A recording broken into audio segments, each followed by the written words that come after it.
Varicocele में सबसे major cause मैं हमेशा बताता आ रहा हूँ कि कॉन्स्टिपेशन ठीक कर लो, कॉन्स्टिपेशन ठीक कर लो। तो इसी वजह से एक पेशेंट ने मुझसे एक क्वेरी करी कि कॉन्स्टिपेशन ही क्यों मेरे को दिक्कत देता है, या कॉन्स्टिपेशन की वजह से वेरिकोसील कैसे बन जाता है। आपके अंदर भी ये डाउट होता है कि कब्ज़ तो है, कब्ज़ तो मेरी बचपन से है, तो आज क्यों मेरे को ये वेरिकोसील में कन्वर्ट कर रहा है। तो देखो सिंपल सी बात समझना, आप वेरिकोसील आज के दिन में नहीं हुई डेवलप। मैं बोलूँगा कि वो एकदम से ऐसे नहीं होता कि आज में आपको कुछ इंजरी हुई और आज ही आपने को वेरिकोसील बन गया, ऐसा नहीं होता। ये एक्वायर्ड होता है। एक्वायर्ड माने कि हमने कहीं से लिया हुआ है, हमारे लाइफस्टाइल डिसऑर्डर की वजह से या किसी भी दिक्कत की वजह से। तो सिंपली बात समझो कि जब कॉन्स्टिपेशन होती है तो हमारी पोजीशन क्या होती है। हम अगर इंडियन पे बैठते हैं तब भी हम जोर लगा रहे होते हैं नीचे की तरफ, अगर हम वेस्टर्न सीट पे भी बैठ रहे होते हैं तब भी हम जोर लगा रहे होते हैं नीचे की तरफ। तो दोनों ही जगह पे हम नीचे की तरफ प्रेशर जनरेट करने की कोशिश कर रहे हैं कि वो जैसे तैसे करके रिलीज़ हो जाए, एज इन स्टूल हमारा रिलीज़ हो, बाहर की तरफ निकले। अब वो बाहर की तरफ निकालने के लिए हम जोर लगाते हैं, और जब वो जोर लगाते हैं तो वो जोर हमें दिक्कत देता है। अब वो दिक्कत कैसे देता है, वो दिक्कत ऐसे देता है जब आप प्रेशर जनरेट करते हैं तो उसकी दो डायरेक्शन पे जाता है, अपवर्ड डायरेक्शन और डाउनवर्ड डायरेक्शन। अब डाउनवर्ड डायरेक्शन में जितनी बारी भी आप जोर लगाते हो और हमारे जो टेस्टिकल्स के रिलेटेड जितना भी है, या जैसे मैं बोलूँ स्क्रॉटम वाला जो एरिया या ग्रोइन एरिया जो है, वो हमारा मेल्स में थोड़ा सा सॉफ्ट होता है। वहाँ पर कोई ना मसल्स का इतना ज़्यादा सपोर्ट होता है, ना हमारे किसी बोन का सपोर्ट होता है, जिसकी वजह से वो जगह थोड़ी डेलिकेट हो जाती है।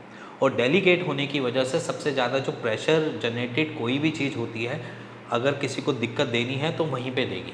वो इसलिए भी सॉफ्ट किया जाता है क्योंकि उसने अपने टेम्परेचर को भी रेगुलेट करना होता है। अब टेम्परेचर रेगुलेट के चक्कर में क्या होता है कि हमारी जो स्क्रॉटम की वेन्स हैं और जो हमारे वहाँ की मसल्स हैं, उनकी एक टेंडेंसी बन जाती है कि कॉन्ट्रैक्शन और रिलैक्सेशन, कॉन्ट्रैक्शन और रिलैक्सेशन। अब कॉन्ट्रैक्शन और रिलैक्सेशन में क्या होता है कि वहाँ की वॉल्स बार बार यूज़ हो रही होती है। बेसिकली वेन्स की वॉल्स बार बार यूज़ हो रही होती है कि उसने ढीला भी होना है, टाइट भी होना है, ढीला भी होना है, टाइट भी होना है। तो एक तो उसका जोर तो लगता ही है। दूसरा, आप जब कॉन्स्टिपेशन का प्रेशर जनरेट करते हो, प्रेशर जनरेट होता है डाउनवर्ड डायरेक्शन में जाएगा तो वो और ज़्यादा दिक्कत देता है, तो वहाँ की वॉल्स ज़्यादा ख़राब होती है। तो इसी वजह से कॉन्स्टिपेशन एक मेजर रोल करता है जिस भी पेशेंट में वेरिकोसील मिलता है। मोस्ट ऑफ द पेशेंट्स में कॉन्स्टिपेशन मिलेगा, ये डेफिनेट है। मोस्ट ऑफ द पेशेंट में कोई इंजरी के पेशेंट अलग होते हैं, या जिमिंग की वजह से अलग होते हैं, या एक्सरसाइज करी, रनिंग काफ़ी करी, उसकी वजह से एक अलग होते हैं। बट जो कोई भी एक्सरसाइज नहीं कर रहा, कोई भी उसने फिजिकल एक्टिविटी नहीं किया, बस सिर्फ कॉन्स्टिपेशन भी है, वो वेरिकोसील में कन्वर्ट होते हुए भी नज़र आ जाता है। तो आपने कॉन्स्टिपेशन को आज से हील करना चालू कर देना है।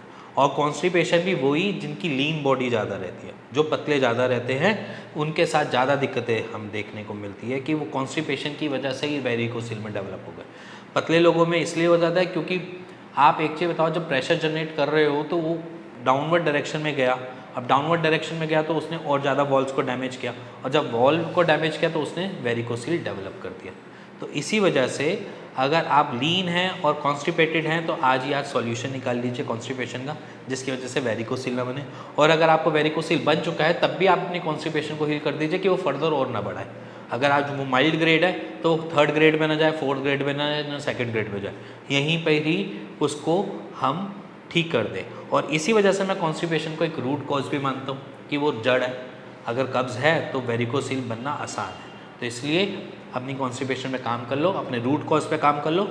आपकी जो वेरिकोसील है वो धीरे धीरे एक्सरसाइज के थ्रू, या अगर आप कोई भी ट्रीटमेंट ले रहे हैं, होम्योपैथ ले रहे हैं या आयुर्वेद ले रहे हैं, उसी से ही हील हो जाएगा, आपको सर्जरी की ज़रूरत नहीं पड़ेगी। इसी के साथ अगर कुछ भी डाउट रहता है मन में वेरिकोसील के रिगार्डिंग, तब भी आप नीचे दिए हुए नंबर पर मेरे को कॉल कीजिए, मेरी टीम से बात कीजिए, उसका एक राइट सोल्यूशन है। इसी के साथ साथ मैं कुछ रिपोर्ट्स आपके सामने रख रहा हूँ, आप बिफोर आफ्टर देख सकते हैं और अपने वेरिकोसील को ठीक कर सकते हैं। इसी के साथ मिलेंगे नेक्स्ट वीडियो में, तब तक